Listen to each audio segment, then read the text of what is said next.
نئی صبح کی آڈیو کالم سروس میں خوش آمدید۔ روزنامہ جنگ سے کالم پیش ہے دوحہ مذاکرات۔ کالم نگار ہیں شاہد حسین بخاری اور آواز ہے سلیم طاہر کی۔ اگر آپ نئی صبح کی آڈیو لائبریری سے مستفید ہونا چاہتے ہیں یا پھر ہمارے ساتھ والنٹیئر کرنا چاہتے ہیں تو وزٹ کیجیے ہماری ویب سائٹ www.naisubha.org naisubah.org۔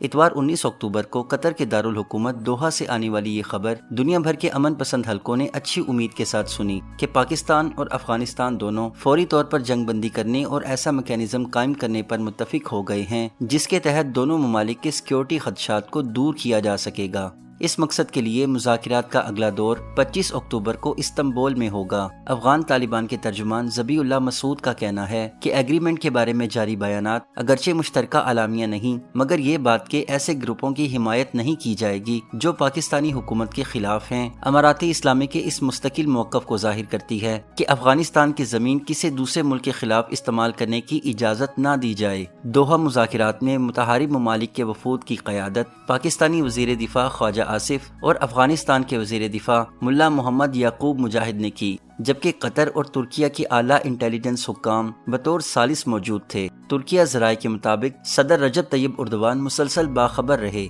برادر ملک ترکیہ کی مذاکرات میں شمولیت اس اعتبار سے بھی اہمیت کی حامل ہے کہ انقرہ کو کالعدم کردستان ورکرز پارٹی سے نبٹنے کا طویل تجربہ حاصل ہے۔ مذاکرات کا اہم بلکہ واحد نقطہ افغانستان سے پاکستان میں دراندازی اور دہشت گردانہ کارروائیوں کی شکایت تھی، جس پر افغان حکومت کی طرف سے کارروائی کا اندیہ پاکستانی موقف کی سفارتی کامیابی ہے۔ وزیر دفاع خواجہ آصف نے درست نشاندہی کی کہ در حقیقت افغانستان کی جانب سے کوئی مطالبہ تھا ہی نہیں، اصل اور جائز مطالبہ پاکستان کا تھا جسے تسلیم بھی کیا گیا اور پورا بھی کیا گیا۔ دوحہ مذاکرات 13 گھنٹوں تک جاری رہے، جن کے بعد قطری وزارت خارجہ نے اس پیش رفت کا اعلان کیا کہ فریقین نے نہ صرف فوری مستقل جنگ بندی پر آمادگی ظاہر کی بلکہ آنے والے دنوں میں فالو اپ میٹنگز کرنے اور دو طرفہ امن و استحکام کے لیے مستقل طریقہ کار وضع کرنے پر بھی اتفاق کیا۔ ماضی میں جب افغانستان میں امریکی قیادت میں اتحادی فوجیں افغانستان میں موجود تھیں تو ان کے انخلا اور افغانستان کی آزادی کے لیے دوحہ میں مذاکرات ہوئے تھے۔ ان طویل اور صبر آزما مذاکرات کی کامیابی کے لیے بطور سہولتکار پاکستان نے دن رات ایک کر دیے تھے۔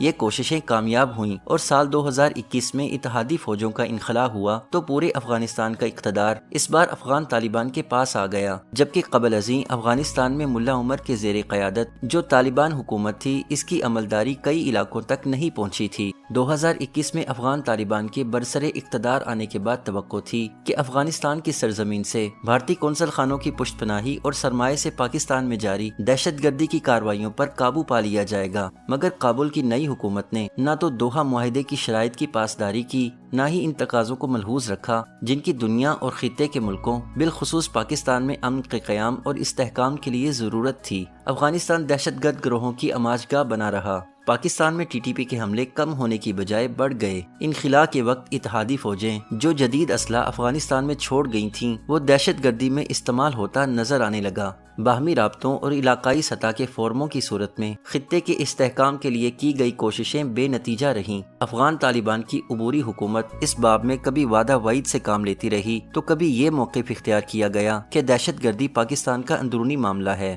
افغان حکومت کے بیانات اور حالات کے بڑھتے بگاڑ میں جب یہ واضح ہو گیا کہ پاکستان کو خود ہی کارروائی کرنا ہوگی تو 9 اکتوبر کو افغان سرحد کی جانب سے اشتعال انگیزی کے واضح اشاروں کی موجودگی میں پاکستانی سرحد سے متصل 3 افغانی اضلاع خوست، پکتیا اور ننگرہار پر کارروائی کے ذریعے 4 فوجی اڈوں اور متعدد چوکیوں کو نشانہ بنایا گیا، جبکہ کئی گاڑیاں بھی ان حملوں کی زد میں آئیں۔ پاکستان کا کہنا تھا کہ ان کی کارروائی افغان بھائیوں کے خلاف نہیں بلکہ دہشت گرد ٹھکانوں پر خصوصی فضائی کارروائی تھی جس میں تحریک طالبان کے کئی اہم کمانڈر مارے گئے اور کئی ٹھکانے تباہ کر دیے گئے۔ 11 اور 12 اکتوبر کی درمیانی رات افغان فورسز کی جانب سے پاکستان کے سرحدی علاقوں پر بلا اشتعال فائرنگ کے بعد پاک فوج نے جو بھرپور جواب دیا اس کی تفصیلات 12 اکتوبر کو سامنے آئیں، جن سے ظاہر ہوتا ہے کہ انگور اڈہ، باجوڑ، کرم، دیر، چترال اور بارامچا کے مقامات پر فائرنگ کا مقصد خوارج کی تشکیلوں کو بارڈر پار کروانا بھی تھا۔ پاک فوج کی تیز رفتار جوابی کارروائی سے 200 خوارج ہلاک ہوئے، جبکہ مادر وطن کا دفاع کرتے ہوئے 23 بہادر پاکستانی جوانوں نے جام شہادت نوش کیا۔